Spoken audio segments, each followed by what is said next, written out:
Bonjour tout le monde. Aujourd'hui, on va regarder comment on peut transférer une image qui est rectangulaire pour la mettre carrée.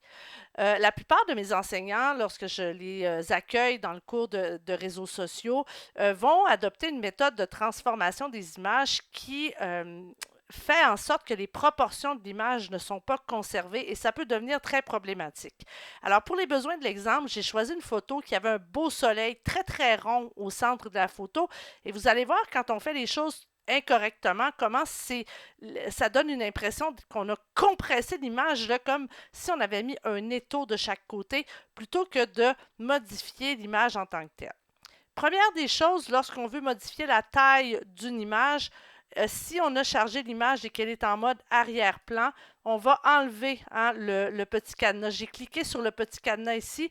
Ça fait en sorte que ça devient un calque normal. OK? Donc, ça va nous aider à bouger l'image puis à pouvoir lui trouver vraiment un beau, un bel emplacement sur notre calque ici qu'on va déterminer.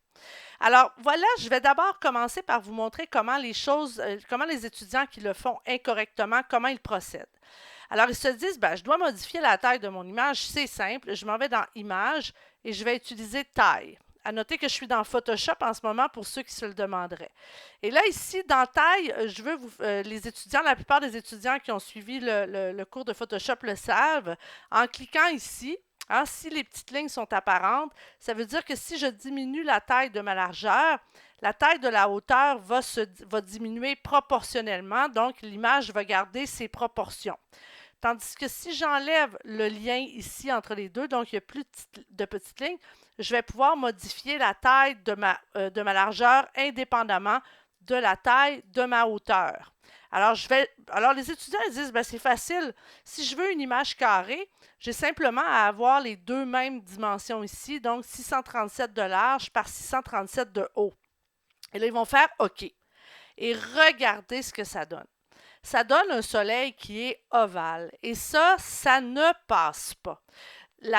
N'importe qui a un minimum de sens de l'observation va voir que votre image, elle a été mal modifiée. Lorsque les formes ne sont pas les formes qu'elles devraient être, ça paraît. Surtout dans les humains qui tout d'un coup sont super élancés, très très longs, un peu comme des extraterrestres, et des soleils qui sont ovales plutôt que ronds. Alors là, maintenant, je vais faire CTRL Z pour revenir à mon image originale. Rappelez-vous que j'ai enlevé le petit cadenas ici là, qu'il y avait sur mon calque 0 et je vais vous montrer la bonne façon de procéder. On s'en va donc dans Images, taille de la zone de travail. Alors, qu'est-ce qu'il y a derrière notre image ici? On a l'image. L'image, elle est comme une nappe qui est déposée sur une table. J'ai une table ici, de chaque côté. Alors, imaginez-vous que la table qu'il y a en arrière de mon image actuellement, elle a exactement la même longueur et la même largeur que mon image. Moi, ce que je voudrais, c'est avoir une table carrée en arrière de mon image. Si j'ai une table carrée, qu'est-ce qui va arriver? Ma nappe, elle va descendre de chaque côté. Elle va disparaître. Il y a donc des côtés de mon image qui vont disparaître. Et moi, il va falloir que je retrouve comment placer ma nappe, qui est cette image-là, sur la table pour éviter, pour qu'elle soit exactement au bon endroit, pour que mon soleil soit bien comme je le veux. Alors, je vous le montre, OK? Donc, image, taille de la zone de travail. Je clique là-dessus. Et là, ici, il n'y a plus de respect des proportions. On me dit, tu veux que ta table, elle mesure comment?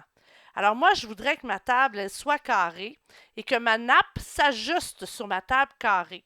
Je vais la laisser au centre, ma nappe. Je vais vous montrer qu'on peut la bouger par la suite. Je clique sur OK. On me dit continuer. Oh, regarde. Là, ma nappe, elle est tombée de chaque côté de ma table. J'ai donc perdu des morceaux de ma nappe, mais elle existe encore. Elle existe encore puisque si vous cliquez sur le petit outil en haut ici, qui sont comme les flèches, l'outil de déplacement, vous pouvez déplacer votre nappe. Hein, voyez-vous votre nappe? Vous la voyez là? Vous pouvez la déplacer sur votre table et là, je pourrais par exemple décider que mon soleil, il est au centre comme ça ici de mon carré. Et le fait que je puisse déplacer ma nappe sur ma table, c'est parce que j'ai enlevé mon petit cadenas ici. Ok? Si vous avez encore le petit cadenas, vous ne pourrez pas la déplacer. Donc, votre image vous pouvez la déplacer sur cette nouvelle table qui est carrée. Et une fois que vous avez déterminé la meilleure façon de placer votre image sur votre nouvelle table carrée, on va la mettre comme ça, eh bien tout simplement, vous venez ici dans Fichier, Exportation. Moi, je l'exporte, exportation rapide au format PNG, c'est ma façon de procéder, mais vous pouvez choisir une exportation plus élaborée en faisant exportation sous. Et là, vous pouvez choisir les différentes méthodes d'exportation que vous le voulez, la sauvegarder sur votre ordinateur et là, les proportions sont gardées, le soleil est toujours là et vous avez une image qui est professionnelle. Merci tout le monde!